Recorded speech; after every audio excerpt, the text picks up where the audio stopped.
البدع والأهواء، أهل البدع العقائدية وأهل البدع السياسية. نقول بيننا وبينكم السلف، بيننا وبينكم الكتب، كان فيقول البدع بيننا وبينكم الجنة.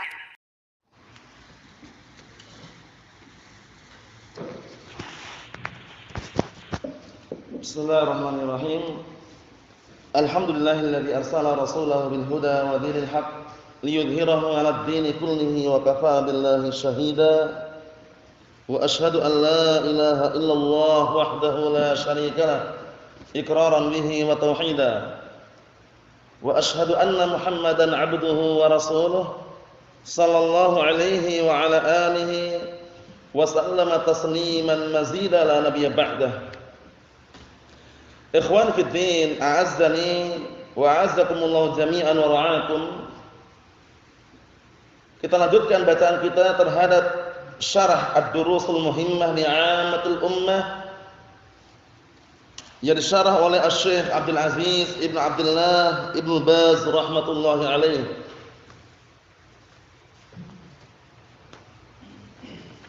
Kita ulangi sedikit halaman 95 itu yang bawah.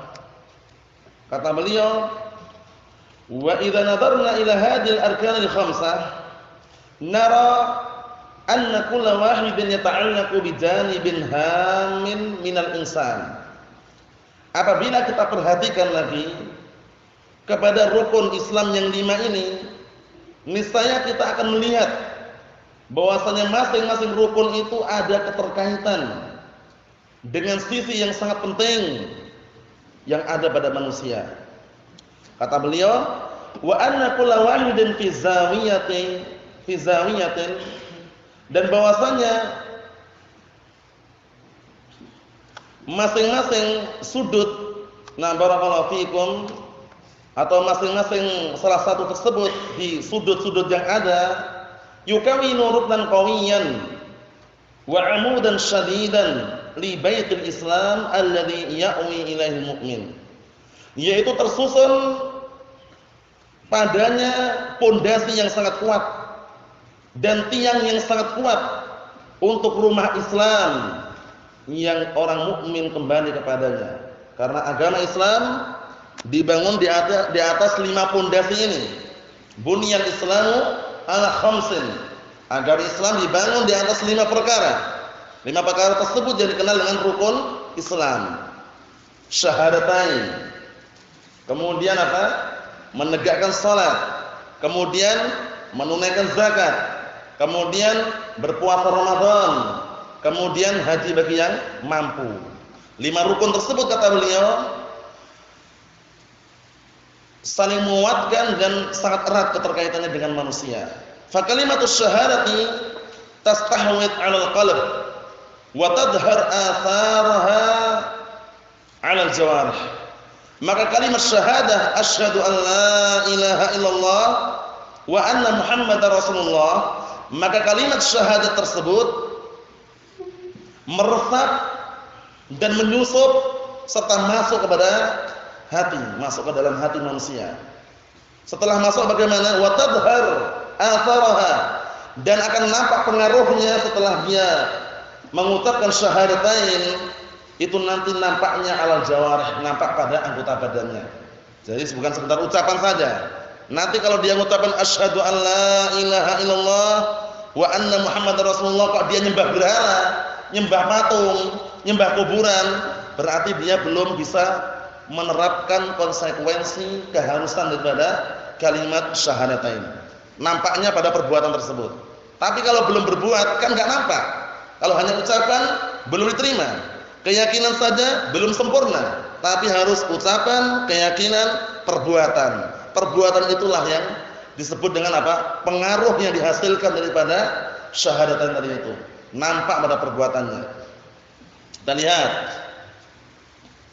Was-salatu tata'allaqu bi jamil a'dha, dan salat itu ada keterkaitan dengan seluruh anggota badan yang ada. Mulai dari apa? Mulai dari takbiratul ihram. Allahu akbar. Coba antum rasakan ketika takbiratul ihram, Allahu akbar, anggota badan kita secara langsung tergerak.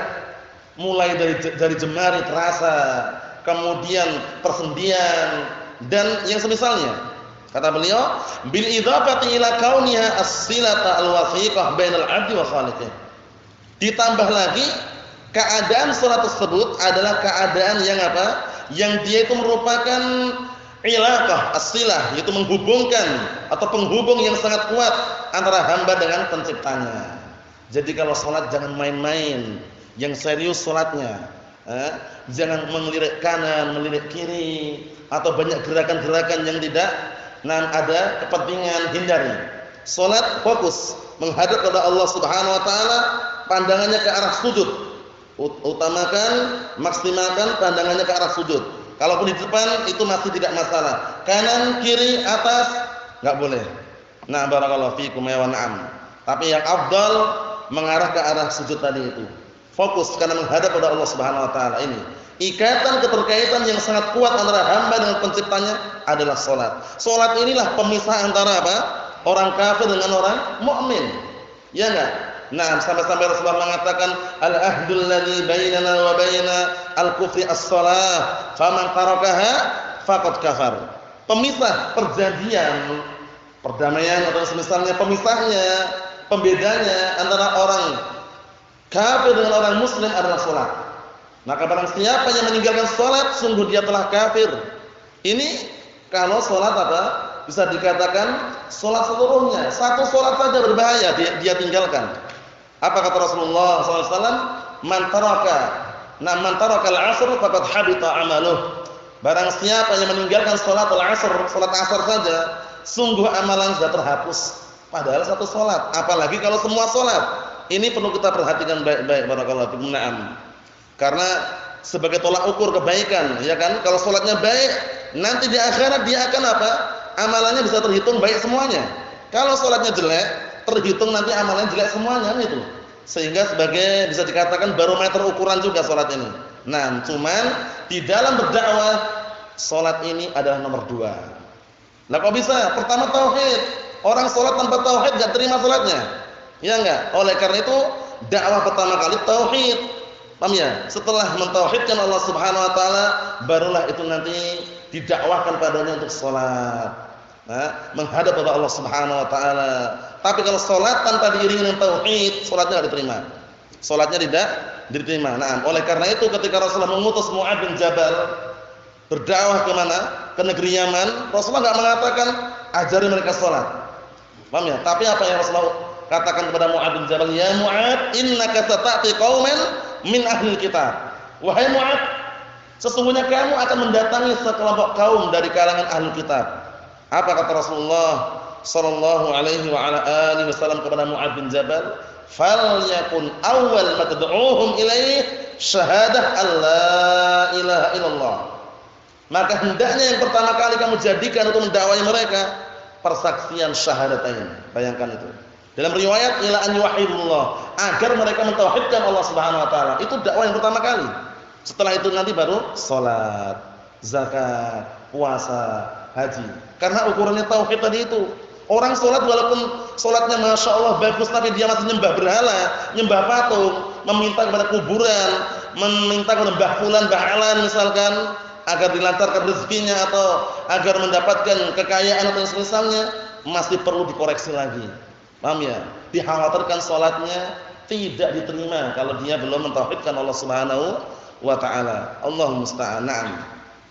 Kita lihat di sini kata beliau, wa ya'ti dauru tawthiqis silah binnas, dan akan datang perputaran penguat hubungan antara manusia dengan manusia yang lainnya, wa dzalika min khilali daf'iz zakah minal aghniya ilal fuqara. Masyaallah.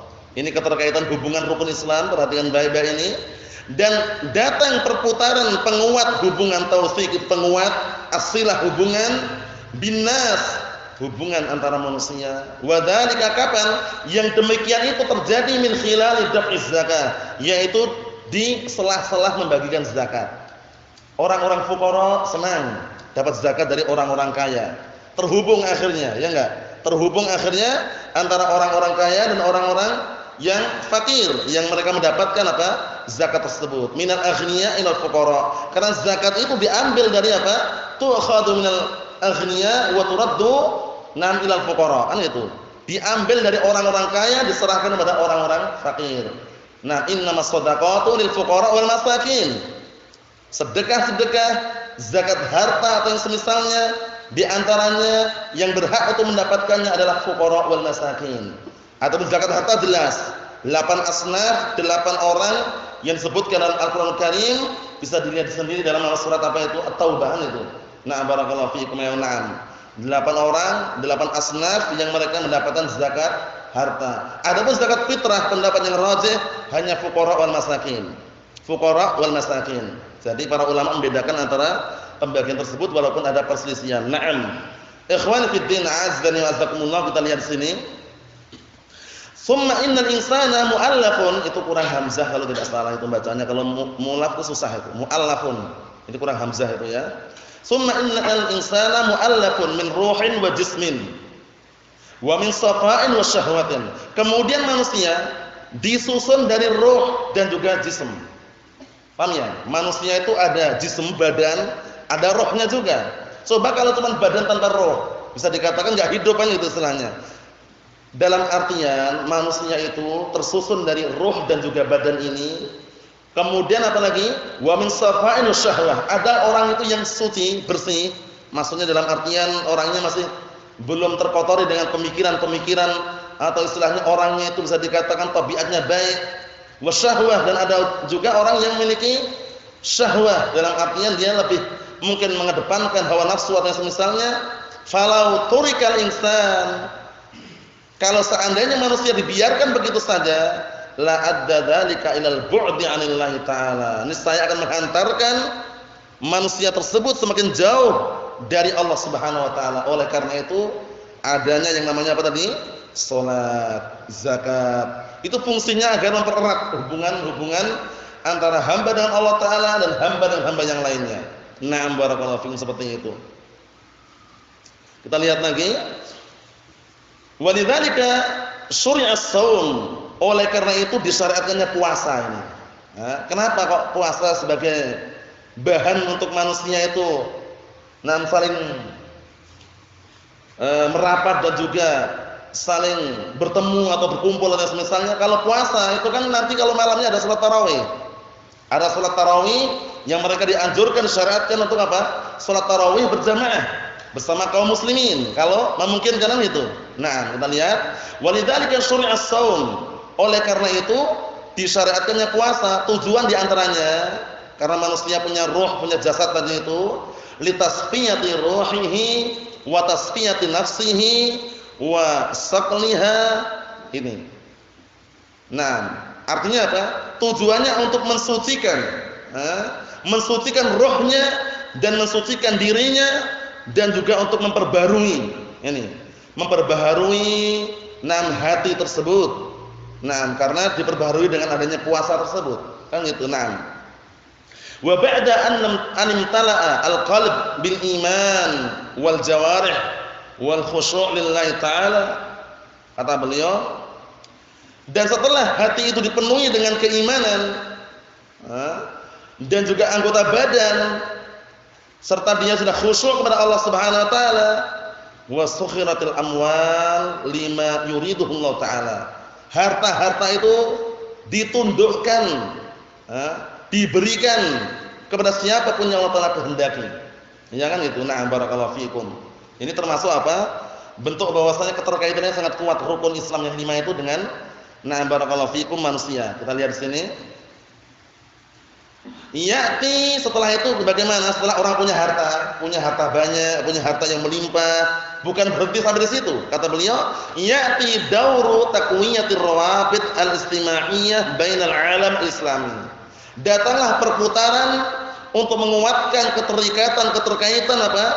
Barakallahu fikum kemasyarakatan antara barakallahu fikum Islam seluruh dunia. Dengan cara apa? Zakat. Kan itu. Nah, karena harta sudah banyak melimpah, otomatis nanti akan apa? Tersusun, terkumpul, semakin erat hubungannya diantaranya dengan adanya zakat tadi itu. Nah, cuman apa? Nanti setelah itu ada yang lebih kuat lagi. Kenapa? Karena zakat mungkin masih di kampung. masih di negaranya masing-masing. Nanti ada lebih kuat lagi, mereka berkumpul, bertemu dari seluruh penjuru dunia, yaitu ketika apa? Haji. Iya atau tidak?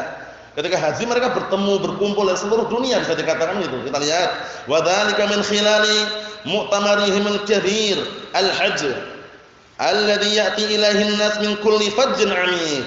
Yang demikian itu terjadinya penguat keterikatan antara dunia Islam, seluruh dunia, Islam seluruh dunia terjadi di setelah-setelah apa? Konferensi atau pertemuan mereka yang besar. Paham ya? Pertemuan mereka yang besar yaitu haji. Ya enggak? Nah, kenapa? Ketika haji antum saksikan coba. Datang manusia dari seluruh penjuru dunia. Disitulah nanti mereka bertemu, berkumpul. Bukan hanya negara saja, seluruh dunia. Kan gitu. Nah, seluruh dunia umat Islam kalau haji kemana coba? Kemana coba hajinya kemana? Ke Baitullahil Haram. Ke Baitullahil Haram Mekah. Kan gitu. Na'am barakallahu fiikum wa na'am. Walaupun setelah ada oknum yang jahat, Syiah Rafidhah, mereka membuat Ka'bah tandingan. Nah, barakallahu fiikum disebutkan dalam sejarahnya, dalam tarikh mengenai Syiah Rafidhah, di Iran mereka membuat apa? Ka'bah tandingan. Setiap tahunnya orang berhaji ke sana, orang Syiah tapi ya. Nah, barakallahu fiikum keliling, kemudian setelah itu nanti mereka ziarah ke kuburannya pembunuhnya Umar bin Khattab. Siapa itu? Abu Lu'lu'ah Al-Majusi. Kuburannya dibangun, dibesarkan. Bahkan ditulis Abu Lu'lu'ah Al-Majusi radhiyallahu anhu, bayangkan itu. Padahal yang bunuh siapa? Umar bin Khattab. Itu sejarahnya kalau antum bisa melihat kitabnya, ada itu kitabnya ketika di Damas itu, di perpustakaan Damas itu kan bisa dikatakan lengkap kitabnya. Jadi masalah Syiah itu banyak sekali pembahasannya. Di antaranya yang paling menonjol dan bagus sekali Lillahi Tsumani Tarikh. Itu yang menulis itu adalah sayyidnya, pemimpin Syiah Tobat. Dan dia yakin kalau menulis itu pasti dibunuh. Ternyata kalau tidak salah itu di mukadimahnya, beliau pun juga meninggal karena apa? Di antaranya dibunuh oleh Syiah sendiri. Karena dia bongkar itu loh, membongkar kesesatan Syiah. Membongkar apa? Kesesatan Syiah. Yang bongkar ini pentolannya atau bisa dikatakan pembesarnya mereka sendiri. Tobat tapi ya. Nah, barakallahu fikum wa na'am. Lillahi tsumma litarikh. Itu kalau mau lihat. Mungkin kalau di Indonesia alam dijual atau belum? Biasanya ini masih berbahasa Arab ini istilahnya ya. Itu kalau melihat judulnya tadi Lillahi tsumma litarikh. Itu bagus sekali. Bahas tuntas masalah Syiah. Bagaimana Al-Khumaini, fatwanya yang sangat nyeleneh. Al-Khumaini masalah mut'ah, masalah barakallahu fiikum na'am. Allah musta'an boleh menikah dengan laki-laki, bayangkan. Boleh menikah dengan laki-laki kalau di suatu tempat enggak ada perempuan sama sekali atau sulit mendapatkan perempuan, boleh bagi dia menikah sama lelaki. Bayangkan itu. Fatwa yang sangat nyeleneh. Fatwa yang tidak bersandarkan dengan dalil. Itulah Syiah Rafidhah. Allahul musta'an. Ini sekedar faedah bahwasanya orang Syiah Rafidhah mereka membuat Ka'bah tandingan. Dulu sudah pernah atau belum dulu? Pernah di Sana'a, ibu kota Yaman. Di Sana'a itu dulu pernah dibikin Ka'bah tandingan zamannya Raja Abraha. Ya, tujuannya apa? Agar mereka itu orang-orang yang ada di Makkah atau Madinah atau sekelilingnya itu pusat perdagangan bisnisnya itu agar larinya ke Yaman. Paham ya? Nah, karena bisa dikatakan nanti kalau mereka pada haji di situ kan bisa dikatakan kaya nanti itu. Tapi mereka sudah pada tidak percaya lagi dengan Abraha. Bahkan ada salah satu lelaki Quraisy datang langsung masuk ke Ka'bah bikinan tadi itu, dia buang air besar di situ. Marahlah Abraha. Kisahnya sudah kita sebutkan dulu ya secara globalnya. Abraha marah, mengatur siasat, menyusun kekuatan untuk apa? Menghancurkan Ka'bah yang ada di Mekah. Itulah kisah tragedi di antaranya apa? Mengenai apa? Kisah yang dikenal dengan Amul Fil, tahun gajah. Kisahnya tentunya tidak di sini pembahasannya. Suatu ketika nanti kalau sempat kita baca dalam kitab Al-Fusul fi Siratul Rasul. Nah, Al-Fusul fi Siratul Rasul. Nah, itu berkaitan masalah Sirah An-Nabawiyah karya Al-Imam Ibnu Katsir rahimahullah taala. Naam. Kita lanjutkan. Wa yumkin an yu'abbir atau an yu'abbar 'anil arkan bi anna kalimat asy-syahadah imtihanul qalb. Mungkin juga diungkapkan mengenai rukun-rukun Islam ini bahwasanya kalimat syahadah asyhadu an la ilaha illallah wa anna muhammadar rasulullah, kalimat syahadah tersebut mungkin saja diungkapkan itu sebagai apa? Imtihanul qalb, ujian untuk hati. Ya enggak? Jadi ketika orang mengucapkan asyhadu an la ilaha illallah wa anna muhammadar rasulullah itu menguji hati. hatinya itu setia enggak dengan ucapan tersebut atau dengan sekedar ucapan saja. Karena orang-orang kafir Quraisy ketika diseru oleh Rasulullah untuk mengucapkan la ilaha illallah, mereka enggak mau. Kenapa? Karena tahu makna konsekuensi daripada makna la ilaha illallah, tahu gitu loh keharusannya. Apa keharusannya? Meninggalkan seluruh berhala. Mereka enggak mau. Pengennya terkadang hari ini nyembah ini, besok nyembah itu, sehingga ada Allah, Uzza wal Manat, itu berhala banyak sekali. Nah, sampai-sampai mengatakan aja'alal alihata ilahan wahida. Sebutkan kisahnya dalam Al-Qur'an Karim. Apakah Muhammad ini ingin menjadikan ilah-ilah yang banyak menjadi satu ilah? Ngayal mereka. Disuruh, ya ayuhan nas, qulu la ilaha illallah tuflihun. Wahai manusia, ucapkanlah la ilaha illallah, niscaya kalian beruntung. Apa kata mereka? Aja'alal alihata ilahan wahida. Apakah Muhammad ini ingin menjadikan ilah yang banyak, berhala-berhala yang banyak ini dijadikan satu ilah saja? Maksudnya itu mereka harus meninggalkan berhala itu. Enggak mau mereka. Faham makna la ilaha illallah. Karena apa makna la ilaha illallah? La ma'budu bihaqqin illallah. Tidak ada sesembahan yang berhak untuk disembah kecuali Allah Subhanahu wa taala. Konsekuensinya an-nafyu wal isbat. Dua rukun itu. Jadi konsekuensinya mereka meninggalkan berhala-berhala. Enggak mau mereka orang kafir Quraisy. Abu Jahal, Abu Lahab, macam-macam musuhnya. Nah, Allah musta'an. Kita lihat di sini. Was-salatu imtihanul a'dha wa mada istita'atil 'abdi tanzima nafsihi wa awqatihi. Salat itu ujian untuk anggota badan. Nah, sejarah mana gitu ya? Sejarah mana kemampuan seorang hamba untuk menyusun dirinya dan waktunya? Ya enggak? Orang diuji dengan salat ini. Coba bayangkan orang-orang yang kuat, badannya kekar, pendek kekar, pendekar ya. Nah, barakallahu fikum, push up masyaallah. Lari maraton enggak usah nanya sudah. Berbelan tiap hari. Kemudian olahraga enggak usah nanya, tapi melangkahkan kakinya menuju ke masjid, jaraknya 1 meter berat bagi dia. Ujian atau bukan? Ujian rumahnya di belakang masjid. Dia tinggal bela aja sampai ke masjid enggak mau, berat. Padahal bisa dikatakan dia juara kelas berat. Paham ya? Nah, barakallahu fikum, Allah mustaqim ujian. Tapi terkadang orang yang Masya Allah kurus badannya, tapi sehat, tapi dia berangkat. Bahkan ada juga yang buta berangkat. Karena yang menjadikan ukuran dia itu berangkat kuat imannya, bukan semata-mata apa? Badannya. Jadi perlu diperhatikan baik-baik. Jadi kuat imannya, karena imannya kuat walaupun badannya kurus, dia tetap melaksanakan barakallahu fikum perintah Allah Subhanahu wa taala. Oleh karena itu disebut apa? Salat itu ujian anggota badan. Untuk melihat betapa jauhnya jarak.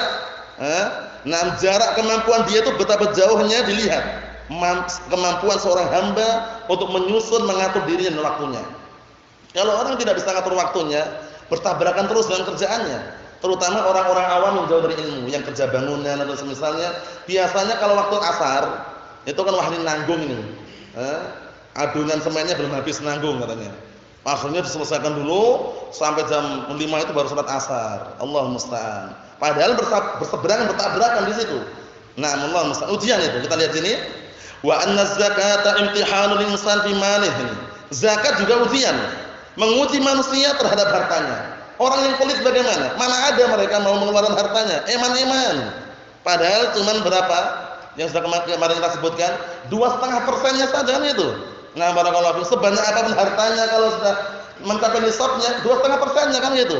Nah, barakallahu fiikum, bisa dikatakan ringan sebenarnya. Cuman kalau orang belum terbuka hatinya, eman-eman menurut mereka itu. Padahal sudah kita lewati disebutkan oleh para ulama, orang itu ketika bersedekah, berinfak atau berzakat, itu bukan mengurangi hartanya sebenarnya. Justru akan semakin menambah hartanya, akan tambah oleh Allah Subhanahu wa taala. Na'am barakallahu fikum. Seperti itu. Kita lihat lagi. Wasaumu imtihanun li mada qudratihi ala tarkis syahwat li ajli khaliqihi wa maulahu ta'ala. Dan puasa juga ujian untuk mengetahui jarak atau batasan kemampuan dia untuk meninggalkan apa? Syahwat, keinginan-keinginan. Ingin makan, dia tahan. Ingin minum, dia tahan. Ingin berbuat maksiat, dia tahan. Karena puasa tadi itu. Dalam rangka apa? Dalam rangka untuk Allah Subhanahu wa taala dan pelindungnya itu Allah Subhanahu wa taala. Karena puasa ini khusus. Ya kan? Kullu amali bani Adam lah illa shaum fa innahu li wa ana ajzi bih. Paham ya? Nah, barakallahu fikum. Artinya apa? Kata Allah Subhanahu wa taala dalam hadits qudsi, semua amalan Bani Adam untuk dia kecuali puasa. Puasa ini untukku kata Allah taala, khusus. Naam. Dan akulah yang akan balasnya. Kata Allah Subhanahu wa taala. Sampai-sampai orang yang berpuasa itu pun apa? Masuk ke surga melalui pintu yang khusus. Pintu apa? Pintu apa, Abdul Ghafur? Pintu yang dimasukin khusus orang-orang yang berpuasa saja surga. Kan memiliki 8 pintuan itu. Ya enggak? Muhammad, ayo, yang ditanya aja ya. Antum? Apa? Al-Qadar. Al-Qadar, itu malam Lailatul Qadar lain lagi. La ba'asa insyaallah. Pintu apa antum? Antum? Lupa juga? Antum? Lupa juga? La ba'asa insyaallah. Antum? Ar-Rayyan. Jangan lupa, ya kan? Bahwasanya inna fil jannati na barakallahu fikum samaniyata abwabin. Sesungguhnya surga itu ada 8 pintu. Paham ya? Na barakallahu fikum wa fiha babun yusamma Ar-Rayyan. Di situ ada pintu dinamakan Ar-Rayyan, la yadkhuluhu illa shaimun. Tidak masuk melalui pintu tersebut kecuali orang-orang yang berpuasa. Namanya pintu Ar-Rayyan. Khusus bagi orang yang berpuasa, bayangkan itu. Dikhususkan. Kelihatannya di dunia Masya Allah bau mulutnya enggak sedap, bau. Tapi antum enggak perlu apa?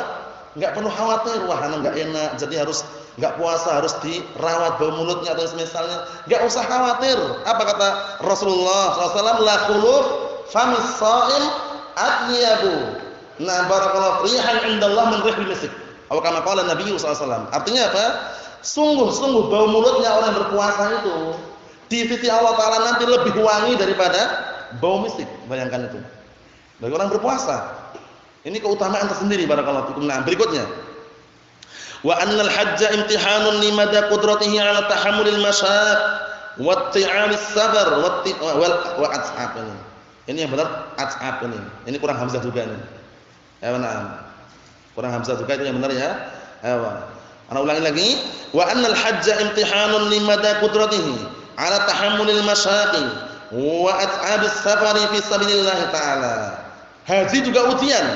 Ujian untuk menguji sebatas mana jarak kemampuan hamba tersebut untuk memikul beratnya. Ya kan? Beratnya untuk haji berat atau enggak haji itu? Mengeluarkan biaya yang banyak, berat. Kalau haji plus bukan hanya 100 juta lebih. Mungkin 100 juta sekianan itu haji plus istilahnya gitu ya. Berat. Nah, ada orang kalau enggak mau peduli tentang itu, dia enggak mau haji walaupun hartanya MM-an istilahnya gitu. Nah, Allah musta'an ini.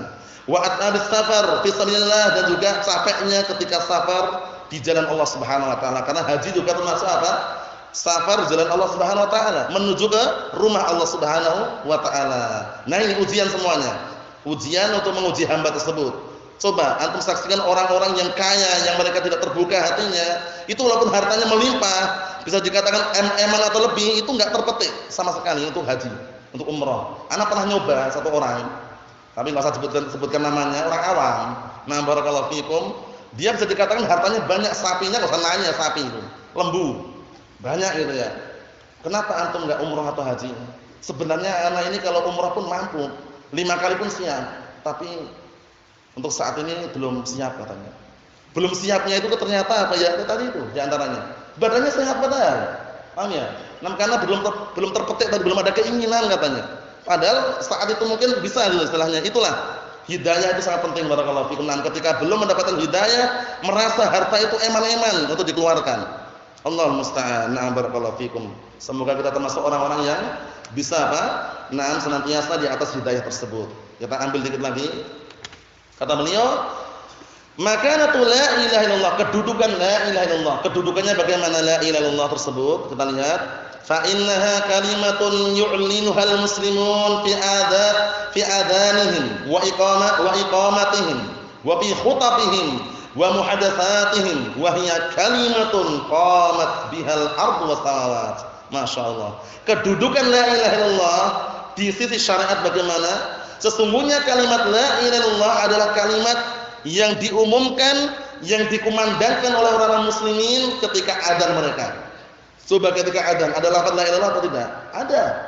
La ilaha illallah ada. Dan ketika qomat mereka, ketika qomat dikumandangkan, ada enggak kalimat la ilaha illallah? Ada. Dan ketika khutbah-khutbah mereka, ada enggak la ilaha illallah? Ada. Asyhadu an la ilaha illallah. Ada. Dan ketika muhadatsatihim, pembicaraan mereka, berbicara, ngobrol misalkan, terkadang menyebutkan seperti ini juga, la ilaha illallah.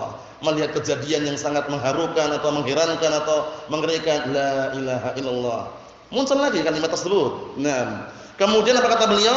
Kata beliau, dan kalimat inilah yang bumi dan langit tegak dengannya.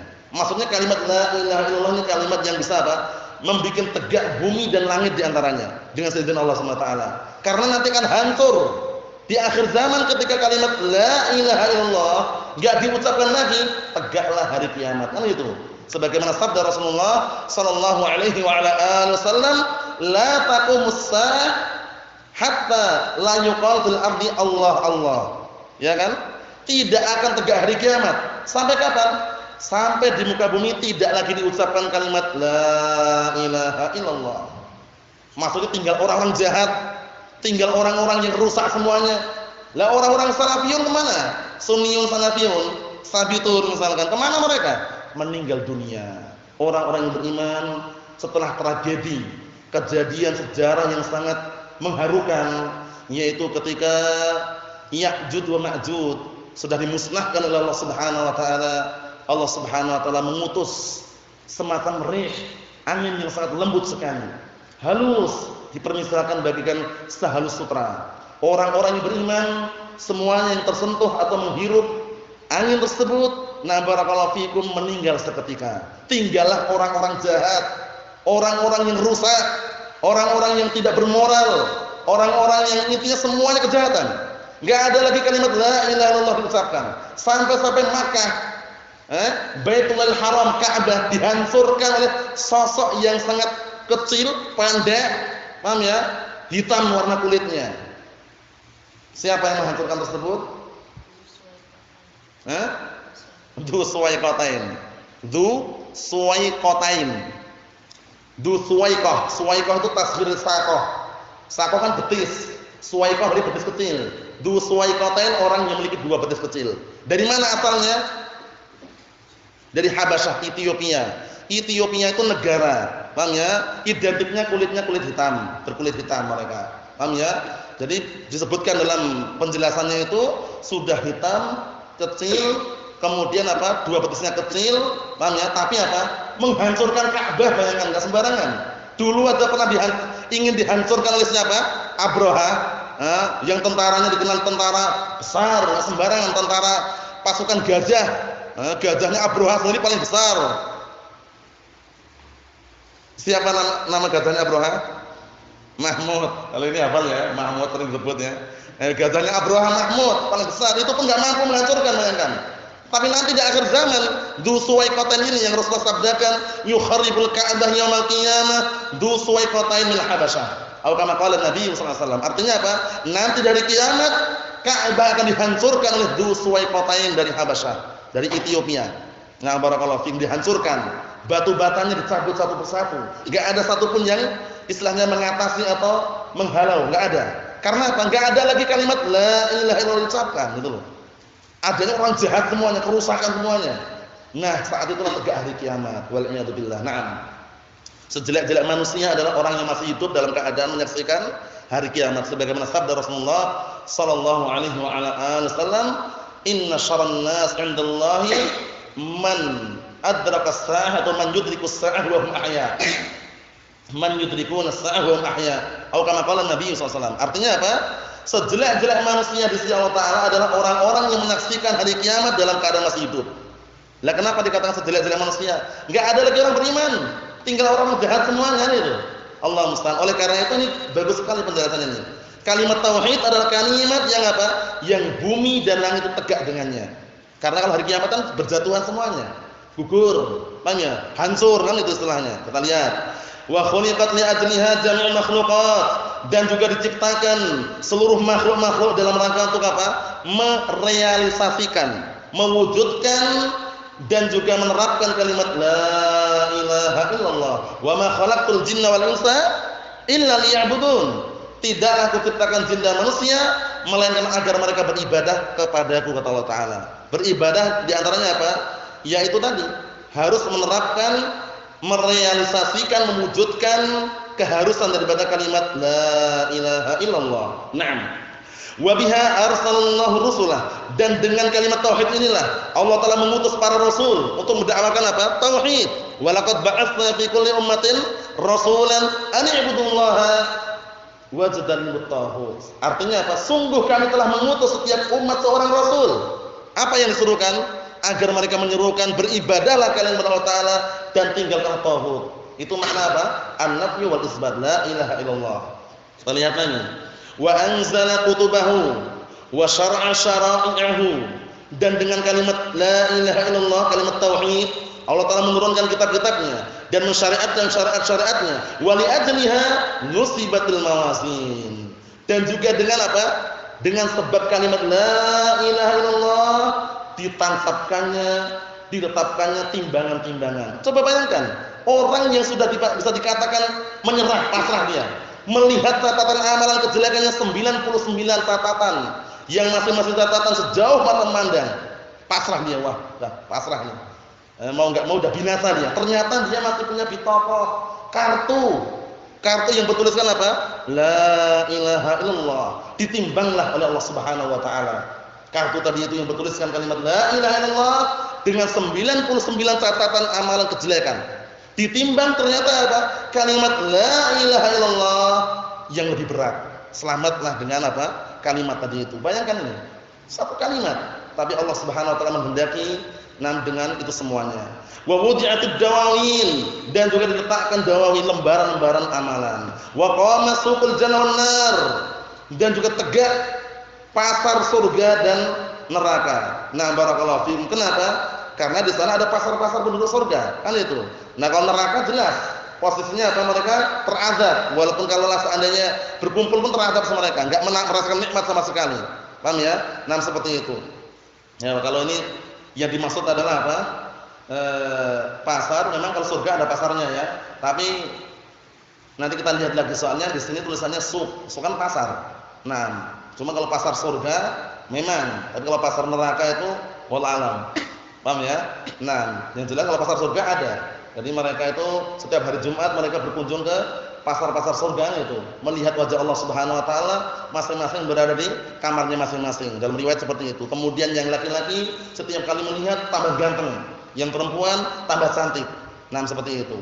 Adapun kalau pasar neraka wallahu alam. Cuman tulisannya di sini kayak gitu. Ayo. Nah, cuman nanti kalau ada makna yang lain ya kabarkan saja nanti. Ayo, kita lihat. Wa biha inqasamatil khaliqah ila mu'minin wa kufar. Dan dengan kalimat tauhid terbagilah makhluk-makhluk ini, ada yang mukminin, ada yang kufar. Ya kan? Ada yang mukminin, ada yang kufar. Naam. Tapi kalau kita maknakan misalkan penduduk surga dan neraka mungkin lebih tepat. Ya enggak? Dengan sebab la ilaha illallah itulah ada penduduk surga dan penduduk neraka. Ya enggak? Yang menerapkan la ilaha illallah penduduk surga. Yang mengabaikan, tidak mengucapkan la ilaha illallah penduduk neraka. Itu mungkin lebih akrab. Paham ya? Nah, barakallahu fiikum, kalau diartikan penduduk istilahnya. Tapi kalau untuk pasar itu kan perlu dirinci lagi. Kalau pasar neraka belum pernah dengar, tapi kalau pasar surga memang ada dalilnya. Ini tuh pasar-pasar surga. Nah, kita lihat sini. Kata beliau, wa hiya mansya'ul khalqi wal amri was thawab wal 'iqab. Dan dia itu kalimat apa? Kalimat tauhid, kalimat apa tauhid itu? Kalimat apa? La ilaha illallah. Kalimat tersebut adalah sumber penciptaan, perintah, pahala dan juga 6 hukuman. Sumbernya kembali ke itu, ke kalimat la ilaha illallah. Kalau mau menerapkan, mengikuti, dapat pahala, surga yang didapatkan. Tapi kalau enggan mengucapkannya, kemana? Larinya kemana? Ke neraka. Pamannya Rasulullah Abu Thalib ditalkin untuk mengucapkan la ilaha illallah, enggak mau, neraka jadinya. Kita lihat di sini.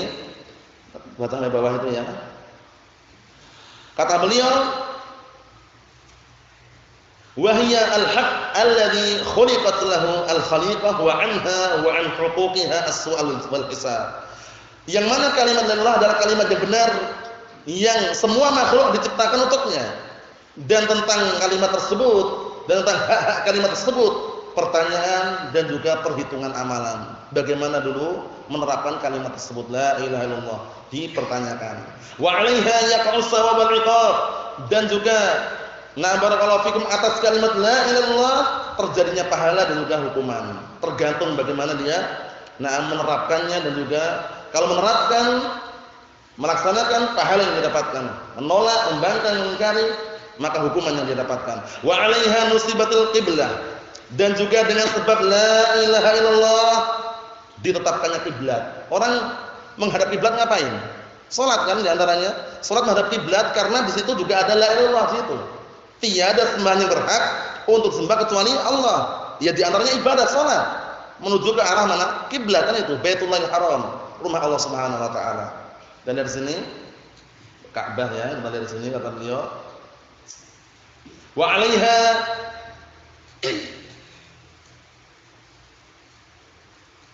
as-sasatul millah, dan juga atas kalimat la ilaha illallah terbangunlah yang namanya millah, itu agama Islam ini. Karena agama Islam untuk menegakkan kalimat apa? La ilaha illallah. Wa li ajliha juridat suyuful jihad, dan juga karena la ilaha illallah tersebut dilepaskan pedang-pedang jihad. Kalau orang sudah mengucapkan la ilaha illallah walaupun dia bohong, kita hanya bisa menghukum secara zahirnya. Ya enggak? Kalau dia mengucapkan la ilaha illallah sudah, pedangnya diangkat, jangan dibunuh. Karena waktu itu Usamah bin Zaid radhiyallahu anhu, ketika ada salah satu orang kufar yang dibunuh karena posisinya dia jihad, orang tadi mengucapkan la ilaha illallah, dibunuh oleh Usamah bin Zaid.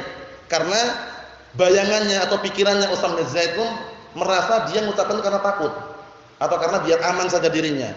Akhirnya Rasulullah marah mengatakan, "Ya Usamah, aqtaltahu ba'da an qala la ilaha illallah?" Wahai Usamah, kamu bunuh dia padahal dia sudah mengucapkan la ilaha illallah. Bayangkan. Maksudnya Rasulullah itu kita menghukumi secara zahir saja.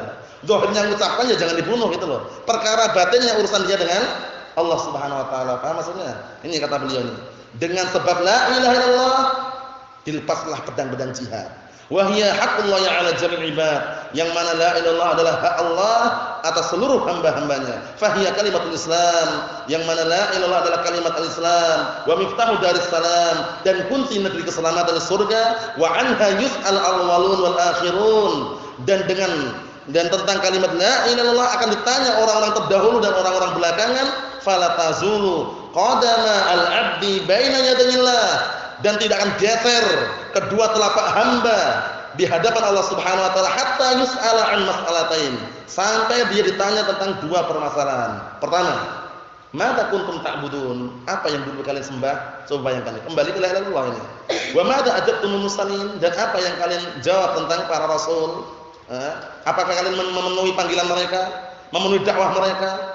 Wa jawabul ula, dan jawaban yang pertama bitahqiqi la ilaha illallah ma'rifatan wa iqraran wa amalan. Jawaban yang pertama yaitu apa? Dengan mewujudkan, merealisasikan kalimat la ilaha illallah secara pengetahuan, pengakuan dan amalan. Wa jawab tsaniyah, jawaban yang kedua, perhatikan di situ, bitahqiqi anna Muhammadan Rasulullah ma'rifatan wa qiyadan wa ta'atan, yaitu dengan mewujudkan bahwa Muhammad itu adalah utusan Allah secara pengetahuan, inqiyadan, tunduk dan patuh, wa ta'atan, dan mentaatinya. Na'am, barakallahu fiikum. Ikhwan fillah, azza wa jazakumullah. Ada punya berikutnya insyaallah taala pada pertemuan yang akan datang. Kita akan sambung insyaallah taala. Subhanakallahumma bihamdika asyhadu an la ilaha illa anta astaghfiruka wa atubu ilaik. Walhamdulillahirabbil alamin.